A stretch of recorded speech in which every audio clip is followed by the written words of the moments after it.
Welcome to my guys. Sebelumnya saya sangat berterima kasih banget sama kalian karena kalian sudah mau mengunjungi channel ini. Dan juga terima kasih buat kalian yang sudah mau support channel ini.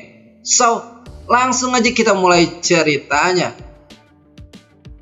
Scene pun diawali dengan kobaran altar kuno. Sutra adalah harta karun dunia. Dengan dia kembali ke altar kuno asalnya, maka perlahan potensinya akan terlepas. Menyalakan api suci adalah momen yang paling penting. Jika Yuan Shitianzun memasuki api, dia akan mendapatkan kekuatan tak terbayangkan. Dia kejam pada seluruh makhluk dan akan menghancurkan segalanya tanpa rasa ragu. Apakah kau tahu keseriusan masalah ini? Datanglah ke sini secara pribadi. Jika kau menghargai kaisar ini, maka kau akan menghargai seluruh kehidupan. Karena hanya kekuatan yang mampu menghadapi Yuan Shitianzun. Apakah itu tidak cukup jelas? Tang Sanzang, aku pernah menghargaimu dengan menunjukmu untuk melakukan perjalanan ke barat mengantar kitab suci. Kau telah berhasil dan kembali dengan kontribusi besar bagi dunia.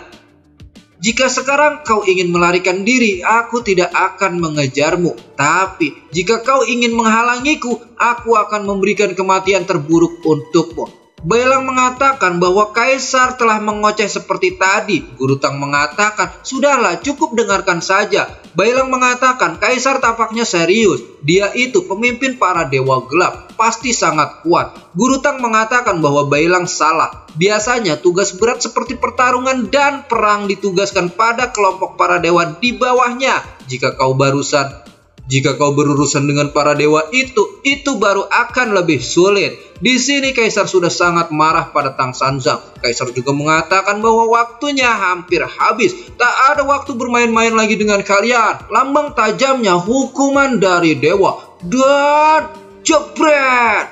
Tang Sanzang pun langsung menghantam tepat di wajah kaisar. Tang Sanzang mengatakan, kalau mau gelut nggak usah banyak bacot mang. Syung! Kaisar pun langsung terpental karena tinju dari Guru Tang. Guru Tang juga mengatakan, akankah manusia berani melawan Kaisar Langit? Dari tadi kau hanya berbicara dan terus memandang kami secara rendah. Apakah arti pemimpin surga? Kau hanya membuat sakit mata dan semena-mena. Dan aku, Tang Sanzang, akan menyadarkanmu. Dan jebret! Terhantam lagi kepala Kaisar yang dari tadi banyak bacot. Tapi di sini kaisar langsung membalasnya dengan pedang surga iblisnya. Slap! Ternyata Wu Jing sudah menyiapkan perisai pasir untuk Guru Tang.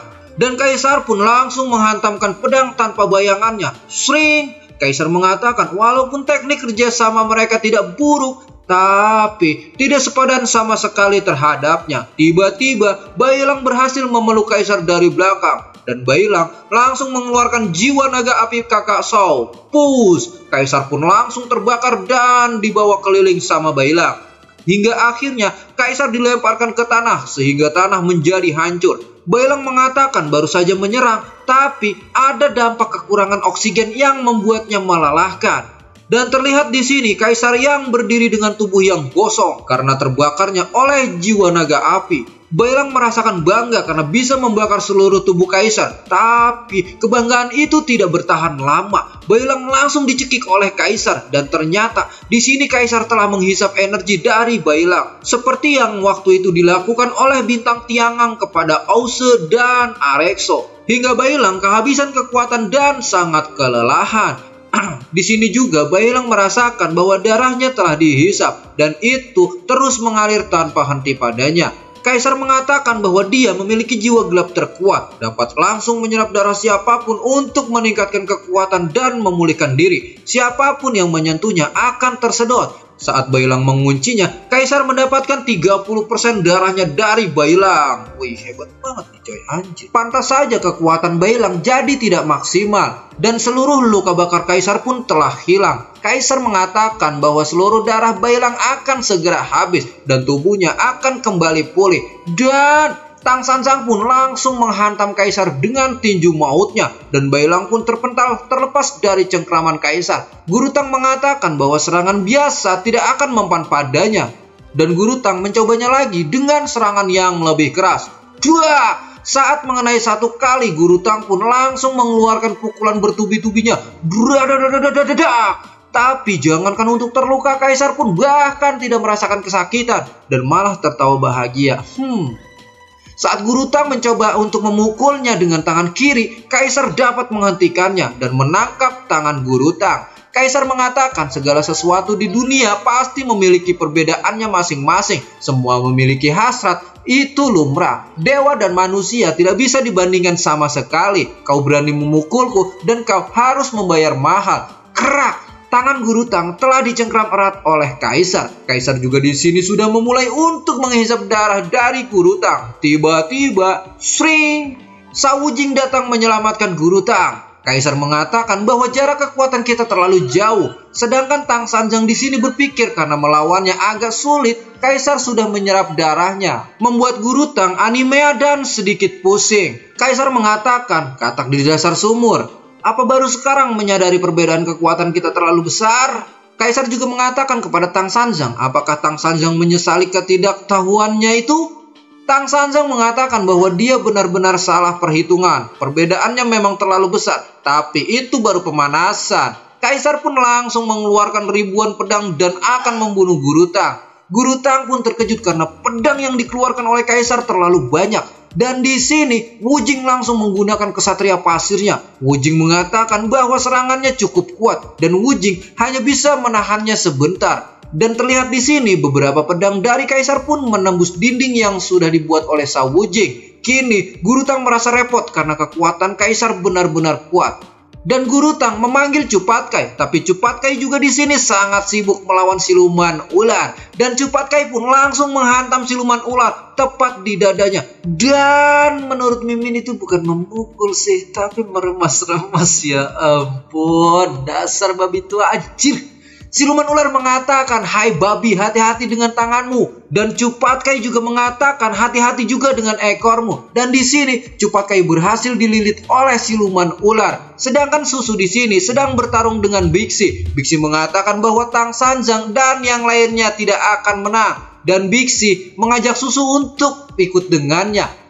Tapi di sini Susu menolaknya. Susu juga mengatakan seharusnya Bixi tidak menghalangi Guru Tang karena mengantar sutra adalah kewajibannya dan itu hal yang baik. Bixi mengatakan bahwa Kaisar Gelap adalah seorang tiran. Bukankah kau bisa melihat bagaimana dia menghancurkan istana bawah laut dengan tidak masuk akal? Susu mengatakan bahwa Bixi dekat dengannya hanya ingin mengalahkan ratu. Berhasil atau tidak, Bixi tidak akan bisa hidup damai. Bixi mengatakan bahwa dia tidak punya pilihan lain karena negeri peri duyung sudah mengusirnya. Susu mengatakan bahwa tidak semua orang sama dan alasan mengapa Susu ikut bersama Guru Tang ke sisi lain adalah karena Bixi. Susu tidak ingin Bixi semakin membuat kesalahan. Susu datang untuk membawa Bixi kembali ke kerajaan, tapi Bixi tidak mau karena jika dia kembali ke kerajaan ratu, pasti ratu langsung membunuhnya.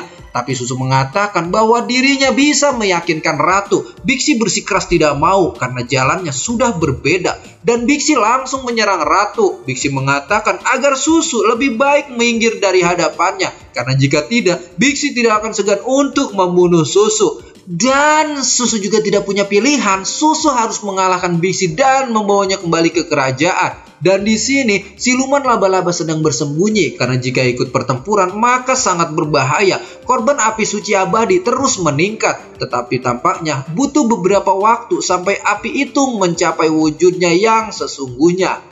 Bahkan Yuan Shitianjun juga menginginkan sutra itu. Sebagai manusia, Guru Tang berani bertindak adil sampai sejauh itu. Dan yang paling aneh adalah dia begitu yakin meski di sini pasti melawan Kaisar sekaligus Yuan Shitianjun. Itu benar-benar berbahaya. Mereka pasti memiliki pola pikir yang salah dalam hal ini. Sedangkan di tempat lain, kini Bintang Disa telah dipenggal oleh Yuan Shitianjun. Bintang Disa mengatakan bahwa Yuan Shitianjun benar-benar kuat. Dan mereka merasa gagal menahan Yuan Shi menggunakan kerak.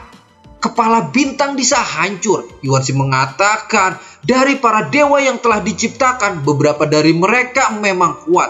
Tapi tetap hanya segitu saja. Ini sudah berakhir. Pertarungan ini telah menghambat Yuan Shi. Xiao Yu juga telah pergi. Tapi Yuan Shi merasakan bahwa api suci baru saja menyala. Sutra itu kekuatannya baru saja dilepaskan dan Yuan Shitianjun langsung segera mengambilnya. Kini tidak ada lagi yang bisa menghalanginya. Tiba-tiba ada tombak yang melayang dari belakang Yuanzi. Sruk!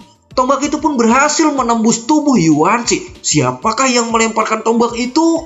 Penasaran kan? Dan buat kalian yang masih penasaran dengan kelanjutan alur cerita si Shinji chapter ini, pantengin terus channel cerita saya.